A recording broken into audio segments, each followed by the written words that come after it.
ભરૂચ દૂધધારા ડેરીમાં મેન્ડેટવાળી ઘનશ્યામ પટેલની અને મેન્ડેટ વિનાની અરુણસિંહ રાણાની પેનલ વચ્ચેના જંગમાં આજે રાજપીપળા એપીએમસી ખાતે ભારે મતદાન શરૂ થયું હતું. નર્મદા ભરૂચમાં ભાજપ માટે જંગ બનેલી દૂધધારા ડેરીમાં આજે મતદાન યોજાયું હતું. 900 કરોડનું ટર્નઓવર ધરાવતી ડેરીમાં સત્તા મેળવવા ભાજપના જ બે આગેવાનો વચ્ચે કાંટેકી ટક્કર જોવા મળી રહી છે. ડેરીમાં છેલ્લા 17 વર્ષથી ઘનશ્યામ પટેલ સામે આ વર્ષે વાગરાના ધારાસભ્ય અરુણસિંહ રાણા મેદાને આવ્યા છે. દુધારીમાં અનામતની 2 અને અનુસૂચિત આદિજાતિની 1 મળી કુલ 15 બેઠક માટે ચૂંટણીની જાહેરાત કરવામાં આવી હતી. મતદાન પહેલા ભાજપના પ્રદેશ અધ્યક્ષ CR પાટીલે સત્તાવાર રીતે મેન્ડેટ મોકલાવ્યો હતો, જેમાં ઘનશ્યામ પટેલની પેનલના 12 અને અરુણસિંહની પેનલના 3 ઉમેદવારના નામ હતા. ઉમેદવાર ઉભા રાખી મેન્ડેટે પણ ગણકાર્યો ન હતો, માટે ઉમેદવારી પત્ર ભરવાના અંતિમ દિવસ બાદ ઉમેદવારોનું ચિત્ર સ્પષ્ટ થઈ ગયું હતું.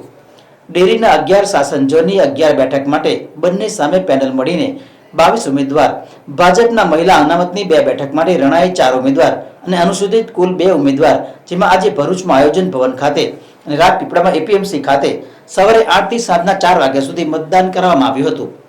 ભરૂચ જિલ્લાની દૂધ મંડળીના મતદારો દ્વારા ભરૂચ દૂધધારા ડેરીમાં આજે ભાજપનું પાણી મપાશે. 14 બેઠકો માટે 296 મતદારો દ્વારા મતદાન થશે. ત્યારે આ ભાજપ વર્સિસ ભાજપ વચ્ચે સીધો જંગ થવા જઈ રહ્યો છે. ત્યારે હાલ તો બંને પક્ષના ઉમેદવારો પોતાની જીતના દાવા કરી રહ્યા છે. આજે મતદાન છે. મને મારા સભાસદો મતદારો પર વિશ્વાસ છે કે અમારી પેનલ ભારતીય જનતા પાર્ટી જે મેન્ડેટ આપેલા છે તે અમે જીતવાના છે. મતદારો અને સસ્પેન્શન સાહેબ, મતદારે પહેલેથી જ નક્કી કરી લીધેલું છે કે ડેરીના વિકાસમાં જેને સહયોગ આપ્યો છે એને જ જીતાડવો. એટલે 100% પેનલ આપી જીતવાની છે.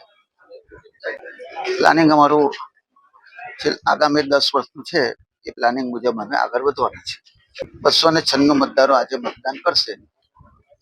12 ઝોન છે, 3 અનામત સીટો છે, કુલ 15 સીટો. 15 માંથી 1 બિનહરીફ, એટલે 14નું મતદાન થયું છે.